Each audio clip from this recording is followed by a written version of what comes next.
yang dikasihi Tuhan, seharian kita sudah sibuk dengan pekerjaan masing-masing. Waktu yang hanya 2 jam ini kita pergunakan dengan sebaik mungkin, khususnya anak-anak sekolah minggu, anak-anak remaja. Bagaimana kita bisa masuk dalam hadirat Tuhan? Jangan ngobrol sendiri. Kalau bisa memejamkan mata supaya tidak terganggu dengan yang lainnya. Kalau menyembah Tuhan, Om Jerry mengajari apa? Katakan haleluya, puji Tuhan, Tuhan Yesus baik. Kita mau belajar ya, menyenangkan hati Tuhan, menyembah Tuhan. Haleluya, haleluya. Terima kasih Tuhan Yesus, terima kasih. Kami undang hadirat-Mu pada malam hari ini Tuhan. Biarlah Engkau hadir dalam setiap pujian penyembahan kami. Layakan kami, kuduskan kami. Kami patahkan segala penguasa di udara. Roh yang mengganggu ibadah kami pada malam hari ini kami patahkan di dalam nama Yesus. Biarlah hanya hadirat-Mu, biarlah hanya Roh Kudus yang menguasai setiap hati kami. Terima kasih Tuhan, terima kasih. Kita pujikan Tuhan hadir di bait kudusnya. Haleluya. Terima kasih Tuhan.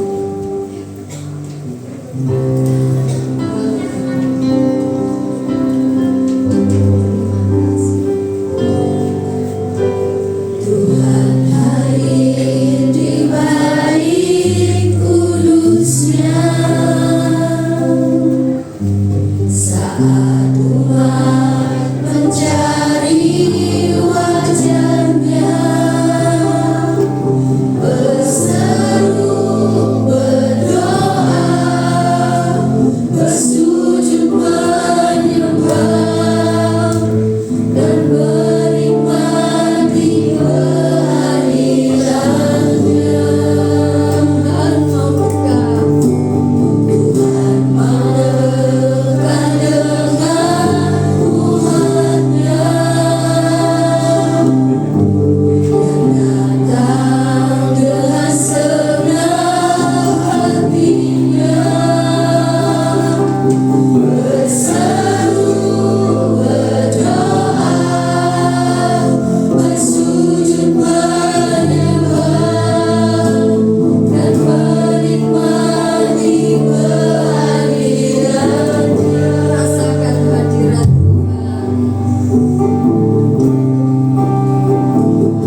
kasih Tuhan. Terima kasih. Haleluya. Sebentar kami rindu diberkati dengan kebenaran firman Tuhan. Dalam firman-Mu yang senantiasa menjadi kekuatan di dalam hidup kami, menuntun setiap jalan kami Tuhan, sehingga kami selalu di jalan yang benar. Terima kasih, ajar kami Tuhan, didik kami sebagai anak-anak-Mu Tuhan. Terima kasih Tuhan, kami siap mendengarkan firman-Mu. Kami siap Tuhan melakukan segala firman di dalam nama Tuhan kami Yesus Kristus. Berkati hamba-Mu yang sudah Kau persiapkan, tutup bungkus dengan kuasa urapan yang baru Tuhan, dicurahkan lebih lagi di dalam setiap kehidupan hamba-Mu di dalam nama Tuhan kami Yesus Kristus. Haleluya, amin. Puji nama Tuhan. Selamat malam Bapak Ibu Saudara-saudari. Haleluya. Katakan berkobar. Hati saya berkobar-kobar. Amin. Luar biasa. Saya mau katakan, sebenarnya minggu kemarin baru 2 kata yang saya kupas. Sebenarnya saya tidak usah persiapkan firman lagi, tetapi selagi berdoa berlimpah-limpah secara dahsyat Roh Kudus berikan sesuatu yang baru, dan saya rasa saatnya kita mulai bangkit kembali. Amin. Katakan kiri kanan berkobar. Amin. Mungkin kita capek, tetapi percayalah, sama seperti orang jatuh cinta. Jatuh cinta itu tidak akan mengenal cuaca, tidak mengenal sakit, tidak mengenal apapun, bahkan maut pun. Kalau namanya sudah jatuh cinta, tercapai terus. Kalau kita sudah mulai tawar hati, setengah-setengah, woi anak-anak masuk ke dalam yang sudah sekolah. Puji Tuhan ada yang buka pintu, jadi saya sadar. Ayo yang sudah sekolah, ya silakan masuk, kecuali yang belum sekolah kiranya di dalamnya. Puji nama Tuhan. Hari ini saya akan membawakan Kisah Rasul 9 ayat 17. Coba kita semua buka. Ini yang sudah mungkin lama saya tidak lakukan, tapi dulu saya lakukan sering, dan banyak yang dipenuhkan Roh Kudus. Hari ini saya mau bertobat, dan saya mau meminta maaf. Maafkan saya. Dimaafin nggak? Maafin saya kalau saya sudah menurun. Tapi saya hari ini menyatakan saya mau naik, dan siap-siap. Kalau di PD gerakan kita sudah mulai naik di dalam hati kita sudah mulai melimpah-limpah. Gak usah kita katakan bersaksi, pasti namanya orang kalau sudah merasakan sesuatu dalam tubuhnya, dia dalam dirinya, misalnya dia mendapatkan berkat, ini mulut gak akan bisa diam untuk menyaksikan cinta Tuhan. Amin. Ayo kita baca. Sebenarnya saya tadinya tidak mengerti, tapi mari kita sama-sama membaca ayat ini. Kisah Rasul 9 ayat 17. Oh belum ya, saya belum sebutin ayatnya ya. Kisah Rasul 9 ayat yang ke-17. Kita baca sama-sama. 1, 2, 3. Lalu pergilah Ananias ke situ dan masuk ke rumah itu. Ia menumpangkan tangannya ke atas Saulus. Katanya, Saulus saudaraku, Tuhan Yesus yang telah menampakkan diri kepadamu di jalan yang kau lalui telah menyuruh aku kepadamu supaya kau dapat melihat lagi dan penuh dengan Roh Kudus. Ada satu hal yang Roh Kudus ingatkan, yaitu hal penumpangan tangan. Penumpangan tangan oleh Ananias kepada Paulus. Efek daripada penumpangan tangan ketika Ananias menumpangkan tangan. Coba sini kamu. Ini kamu sini. Ini lihat ya. Penumpangan tangan yang kita kenal, perhatikan di sini. supaya kita bisa. Penumpangan tangan bisa di sini ataupun di sini. Ya. Tetapi saya mau ajarkan Bapak Ibu, kalau Bapak Ibu tidak ada di dalam GPD Kasih atau di dalam organisasi lain, itu hati-hati dengan yang namanya penumpangan tangan. Katakan hati-hati. Karena terlalu banyak praktek-praktek terselubung. Contoh begini, bertiga sini, bertiga. Kamu jangan, kamu patah tulang. Sini, bicara sini. Ya, sama kamu, sini. Ya, misalnya contoh begini, lihat sini ya. Ini tiba-tiba spontan, pegang tangan. Hati-hati yang begini, pegang tangan, oke. Angkat tangan. Allah nama Yesus. Ada orang dari belakang, itu harus ada yang jaga. Kalau enggak, bonyok. Ya, jadi ketika satu rubuh, misalnya Icer rubuh, otomatis dia kan pegangan. Ini rubuh semua, satu jejer 100 rubuh semua. Karena apa? Karena saling menarik. Coba Icer pura-pura jatuh, Icer. Nah, mau nggak mau kan ini ikut. Mengerti sampai sini? Silakan duduk dulu. Kamu tetap di sini. Nah, oke. Berikutnya, penumpangan tangan yang perlu diperhatikan dari turun temurun.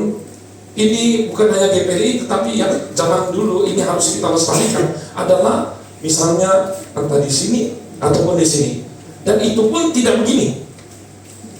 Satu, tidak ada penekanan yang berlebihan, apalagi pukul-pukul, ya, ya, itu.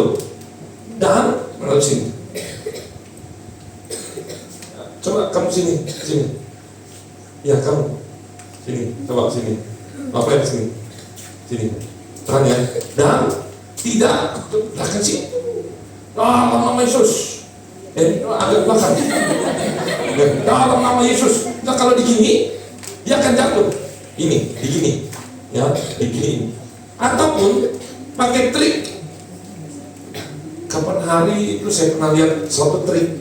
Titik totok, tahu? Ini biasanya di Chinese itu ada titik tertentu di sini. Jadi ngomong tangan gini, sini.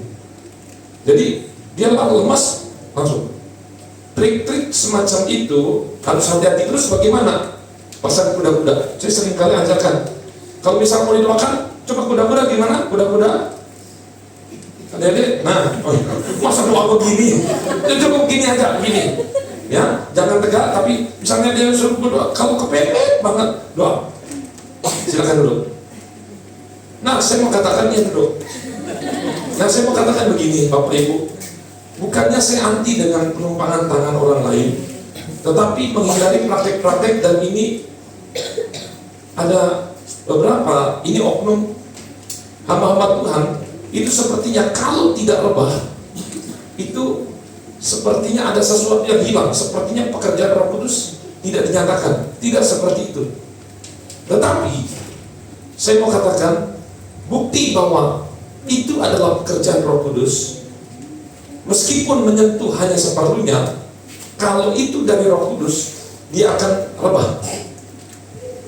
Dan kalau itu pekerjaan Roh Kudus, saya mau tanya kepada kita semua, apakah Roh Kudus perlu kita bantu, atau kita yang perlu dibantu oleh Roh Kudus?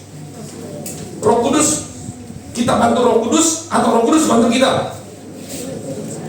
Roh Kudus harusnya bantu kita. Kalau memang kita lemah karena Roh Kudus, masa Roh Kudus nggak tanggung jawab? Kalau saya menumpangkan dalam nama Yesus, dia lemah, pluk. Terus kepalanya pecah, geger otak. Nah, berarti Roh Kudus mencelakakan. Setuju jangan sampai sini ya? Tetapi dari kecil yang pernah saya lihat dan selalu saya lakukan, ketika dalam penumpangan tangan seperlunya aja, ketika hadirat Tuhan. Jadi saya mau katakan gini, kalau bukan dari Roh Kudus, jangan berani-berani kita latah untuk rebah atau jatuh, jangan. Tapi kalau dari Roh Kudus, nggak usah khawatir. Meskipun yang di belakang tidak ada yang megangin, meskipun bunyinya sudah sampai kayak genggur, nggak ada karpet langsung, itu angin tidak akan mengalami cedera. Karena ada ayatnya, malaikat Tuhan akan menatang. Ingat waktu iblis mencoba Yesus menggunakan ayat, Karena lompatlah Yesus, karena nanti ada malaikat yang menatang engkau. Itu. Setiap saya melakukan penumpangan tangan dan saya pun tidak merencanakan untuk rebah, tapi karena pekerjaan Roh Kudus itu rebah mereka, satu pun tidak ada yang mengalami cedera. Amin. Itu bukti bahwa pekerjaan berasal dari Roh Kudus. Saya mau tanya, di sini ada yang saya tumpangkan tangan rebah terus jatuh, ada? Pernah? Siapa? Nah, Ibu Lina. Aduh, badannya besar ya. Terus waktu jatuh rasanya gimana? Sakit? Enggak. Tuh, sudah ada bukti. Kalau nggak salah, nggak tahu berapa tahun lalu, Ibu Lina pegang tangan saya udah nggak kuat. Saya kata, ngapain kamu pegang? Kalau saya kan nggak mau jatuhin. Kalau itu dan Roh Kudus, jatuh aja. Istilahnya saya nggak mau terlalu ikut campur dengan pekerjaan Roh Kudus. Kita rebah atau tidak rebah, yang terpenting adalah satu, kasih Tuhan menyelimuti kita. Amin. Itu yang terpaling penting. Buat apa rebah, tapi tidak ada buah. Rebah, tapi tidak ada perubahan. Ingat, bukan rebahnya yang kita cari, tetapi pribadi Roh Kudus yang kita cari. Katakan pribadi Roh Kudus. Tadi Ibu Tri sudah bilang, anak-anak yang belum punya Roh Kudus atau orang-orang dewasa yang belum punya Roh Kudus, jangan bibir kita itu latah, diem. Harus mengeluarkan ucapan-ucapan minimal haleluya. Coba semuanya haleluya. Haleluya. Puji Tuhan. Terus saja, tapi diselimuti kata-kata itu dengan cinta dan kasih kepada Tuhan. Ingat ya, penumpangan tangan itu adalah kata Alkitab. Jadi ketika misalnya saya sebagai gembala menumpangkan tangan kepada kita semua, apalagi kepada yang belum penuh Roh Kudus, itu jangan kaget, apa ini? Kenapa diginiin? Itu bukan kata saya, tetapi itu yang diperintahkan firman Tuhan. Coba 1 Timotius 4 ayat 14. 1 Timotius 4 ayat 14. Ayo semuanya baca. 1 Timotius 4 ayat 14. 1 Timotius 4 ayat 14. Nggak bisa ya? Berkat tolong bantu. 1 Timotius 4 ayat 14. Sudah ketemu, katakan amin. Jangan lalai dalam, tuh dikatakan apa? Jangan lalai. Jangan lalai. Tuh, nggak boleh lalai dalam mempergunakan karunia yang ada padamu, yang telah diberikan kepadamu oleh nubuat dan dengan penumpangan tangan sidang penatua. Ini karunia nubuat, penumpangan tangan. Perhatikanlah semuanya itu, hiduplah di dalamnya, supaya apa? Kemajuanmu nyata kepada semua orang. Penumpangan tangan mengaktifkan kembali karunia-karunia yang Roh Kudus sudah berikan, akan membuat apa? Kemajuan. Katakan kemajuan. Kemajuan nyata bagi semua orang.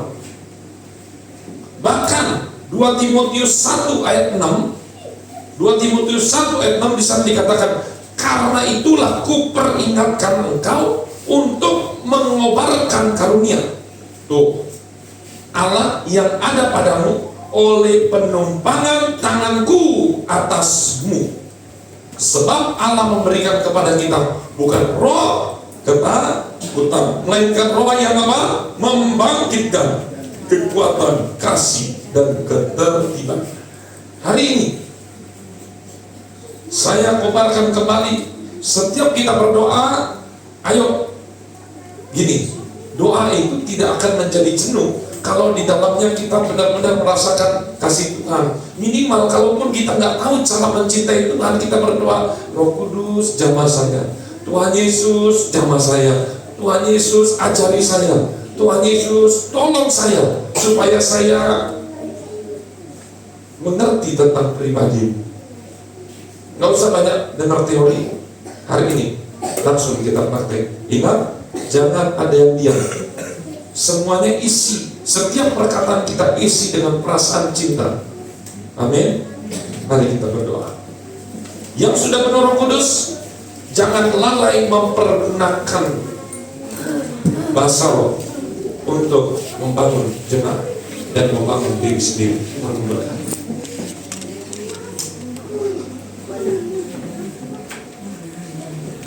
Ini